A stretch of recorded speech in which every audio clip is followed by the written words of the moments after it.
Hello to all. आज हम करेंगे अनएम्प्लॉयमेंट। तो देखते हैं अनएम्प्लॉयमेंट क्या होता है। टीजीटी आर्ट्स के लिए जो है वो इम्पोर्टेंट टॉपिक हैं ये सारे कंसेप्ट। तो बेरोज़गारी और कितने टाइप की है। तो अनएम्प्लॉयमेंट को हम ऐसे डिफाइन करते हैं कि it refers to the situation where people means when people willing to work but they are unable to find work. ठीक है, एंड एन एग्जिस्टिंग वेजेस, कि जब लोग जो है वो काम करने के लिए जो है वो तैयार होते हैं, इच्छुक है, बट उनको प्रचलित जो भी प्रचलित मजदूरी दर है उस पर काम नहीं मिलता है, तो हम बोलेंगे कि वो बेरोजगार है। अनएम्प्लॉयमेंट की ये डेफिनेशन है प्रॉपर। नेक्स्ट आता है types of unemployment.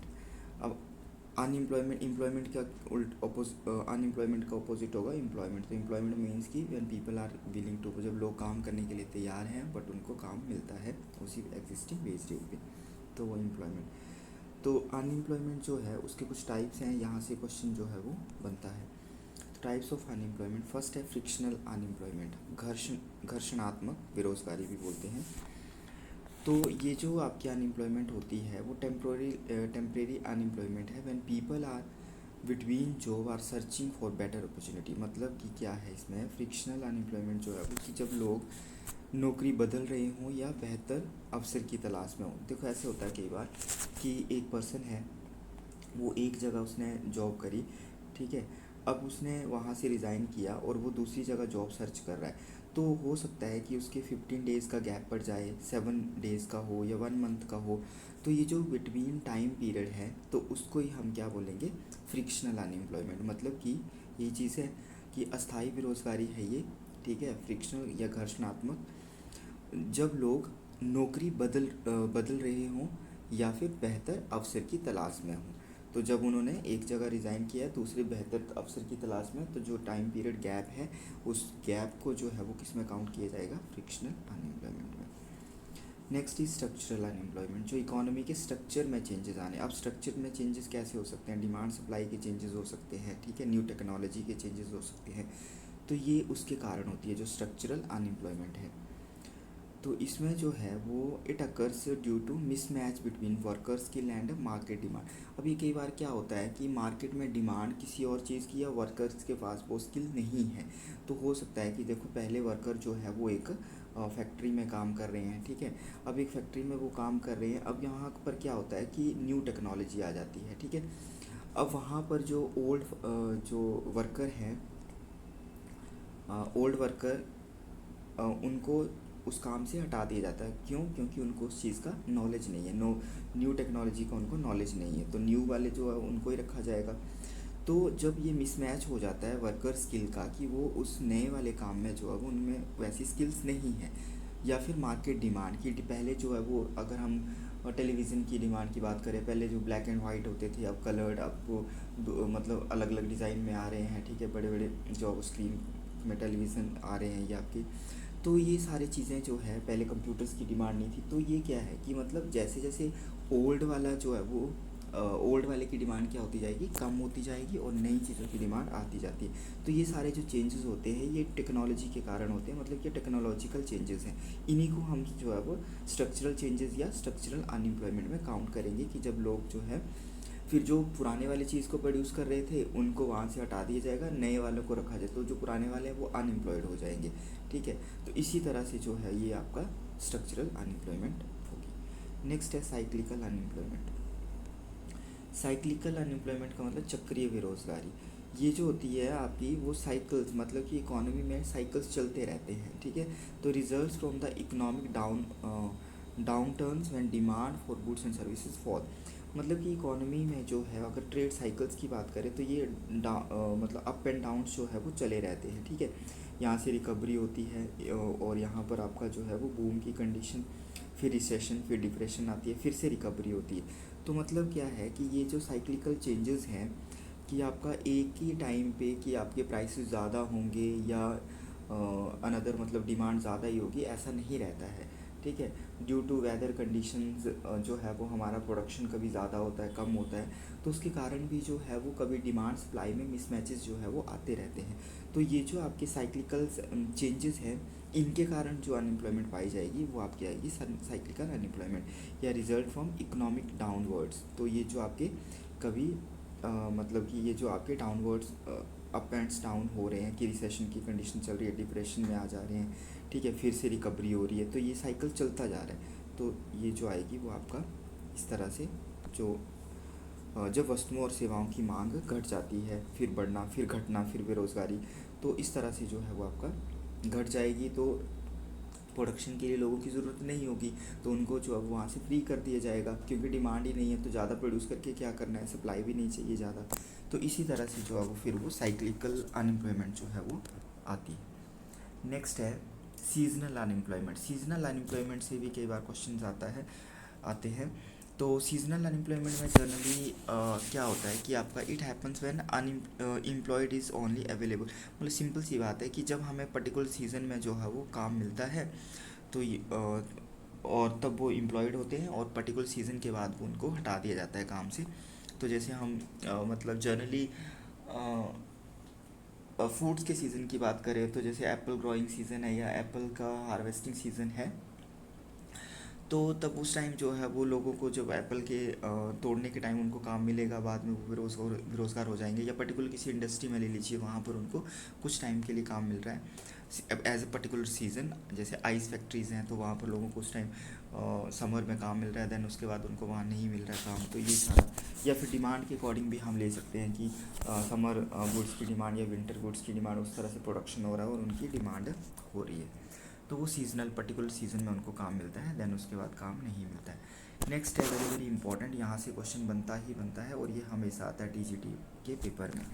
Disguised unemployment. Disguised unemployment होती क्या है? डिस्गाइज्ड अनएम्प्लॉयमेंट ये वेरी वेरी इंपॉर्टेंट है कि जब लोग जो हैं वो किसी पर्टिकुलर वर्क में एंगेज्ड होते हैं मोर देन रिक्वायरमेंट। मतलब कि ज़्यादा लोग एंगेज्ड होंगे रिक्वायरमेंट से ज़्यादा, मतलब जितने लोगों की ज़रूरत है, more people employed than required, कि ज़्यादा लोग काम पे लगे हैं जितना की ज़रूरत नहीं है, मतलब कि उतनी रिक्वायरमेंट नहीं है, रिक्वायरमेंट से ज़्यादा लोग काम कर रहे हैं, सिंपल सी बात। Removal of some worker does not affect output. अगर उन लोगों को हटा दिया जाए काम से तो काम जो है वो अफेक्ट नहीं होगा, काम के ऊपर कोई भी फ़र्क नहीं पड़ेगा। तो फॉर एग्ज़ाम्पल हम समझते हैं कि अगर 6 लोगों की ज़रूरत है, 6 लोगों को काम को करने की ज़रूरत है, और वो 100 जो है वो प्रोड्यूस कर रहे हैं कि किसी चीज़ की क्वांटिटी का, तो 100 क्वांटिटी वो प्रोड्यूस कर रहे हैं। अगर हमने यहाँ पर 10 लगा दिए और ये लोग भी जो है वो 100 ही प्रोड्यूस कर रहे हैं, पर्टिकुलरली जनरली ये होता है आपका एग्रीकल्चर में ज़्यादा पाया जाता है, इंडस्ट्री में भी हो सकता है। तो ये जो 4 वर्कर्स हैं, ये 4 वर्कर जो है वो ये क्या काम कर रहे हैं? कुछ काम नहीं कर रहे हैं। ये जो है वो जनरली एम्प्लॉयड मतलब जो है वो एम्प्लॉयमेंट में काउंट हो गए, बट कि इनकी जो अनएम्प्लॉयमेंट है वो क्या हो गई है? छिप गई है। प्रछन्न मतलब छिपी हुई बेरोज़गारी। तो ये 4 जो है इनकी बेरोज़गारी क्या हो गई है? छिप गई है। तो ये हमें यहाँ पे 10 पीपल जो है वो काम पे लग रहे हैं कि ये 10 लोग जो है वो वर्किंग है, बट एक्चुअल में देखा जाए तो 6 लोग ही जो है वो मतलब जो है वो प्रोडक्शन उतना प्रोड्यूस करें, मतलब कि उनकी जो अपना पोटेंशियल आउटपुट जो है वो 6 ही अगर लगाएंगे तो वो उतना हमें मिल जाएगा, बट 4 की यहाँ पर ज़रूरत नहीं है। तो ये 4 जो है वो किस में आएंगे? डिस्गाइज्ड अनएम्प्लॉयमेंट में आएंगे, क्योंकि इन्होंने मतलब कि छिपी हुई बेरोज़गारी में आ जाएंगे, क्योंकि इनको एक्चुअल में यहाँ पर इनकी ज़रूरत नहीं है, इनको किसी और काम में लगाना चाहिए जहाँ पर इनकी स्किल का मतलब इनके काम का यूटिलाइजेशन हो और ये अपनी प्रोडक्टिविटी भी लाएँ। सबसे ज़्यादा इंपॉर्टेंट बात है कि यहाँ पर मार्जिनल प्रोडक्टिविटी होती है 0।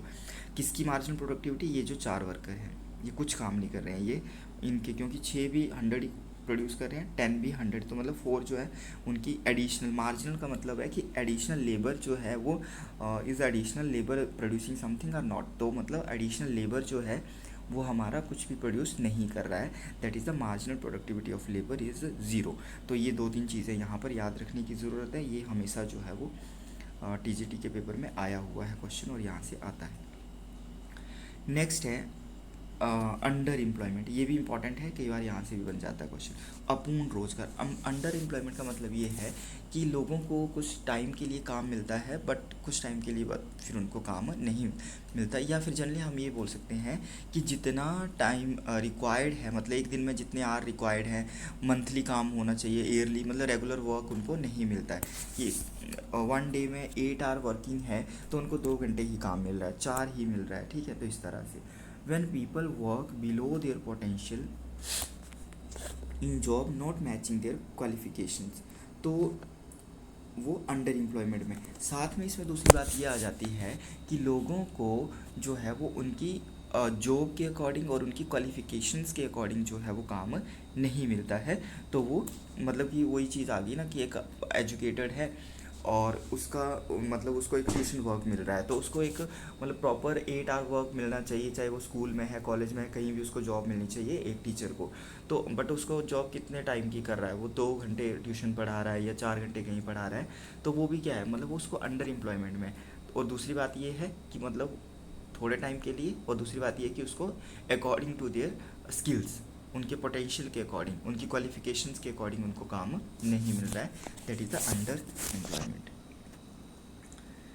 तो जब लोग अपनी क्षमता से कम स्तर के कार्यों में या योग्यता से असंगत नौकरियों में लग जाते हैं या लगे हैं।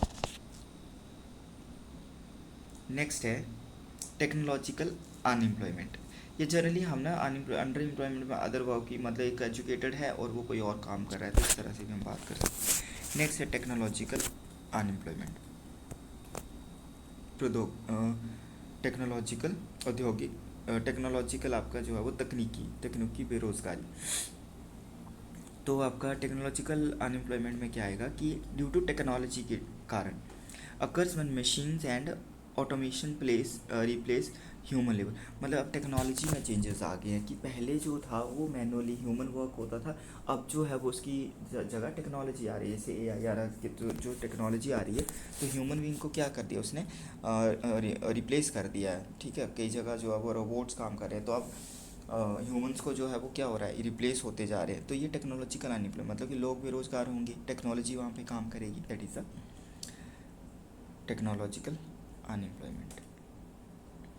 नेक्स्ट आता है वॉलेंटरली अनएम्प्लॉयमेंट। वॉलेंटरली सिंपल सी है कि आपका जब कोई खुद ही काम करने के लिए तैयार है, स्वैच्छिक। When individual choose not to work at the current wage rate, कि जब कोई पर्सन जो है वो खुद ही एग्जिस्टिंग वेज रेट पर जो है वो काम करने के लिए तैयार नहीं है, तो वो क्या होगा, वॉलेंटरली अनएम्प्लॉयड होगा। इसको हम अनएम्प्लॉयमेंट में काउंट, और इनवॉलेंटरली जो है वो उसको हम काउंट करते हैं कि जब लोग जो है वो काम करना चाहते हैं बट उनको काम नहीं मिलता है, वो एक्चुअल में अनएम्प्लॉयड होते हैं। वॉलेंटरली वाले जो है वो जो नहीं काम करना चाहता उसका हम कुछ नहीं कर सकते, ठीक है। तो when individual choose not to work at the current wage rate, तो वो होगी स्वैच्छिक, जब कोई अपनी मर्जी से काम नहीं करना चाहता। जब व्यक्ति प्रचलित मजदूरी दर पर काम करने से स्वयं इनकार कर दे तो वो स्वैच्छिक बेरोजगारी होगी। तो ये था आज का टॉपिक। नेक्स्ट वाला टॉपिक जो है वो किसी अगली क्लास में हम डिस्कस करेंगे। इसी तरह से बने रहिए, आपके ऑल कंसेप्ट जो है वो क्लियर होंगे इकोनॉमिक्स के, और जहाँ से क्वेश्चंस आते हैं हम वहीं से जो है वो आपके लिए क्वेश्चंस, ये टॉपिक्स जो है वो ला रहे हैं। Thanks for watching, thank you.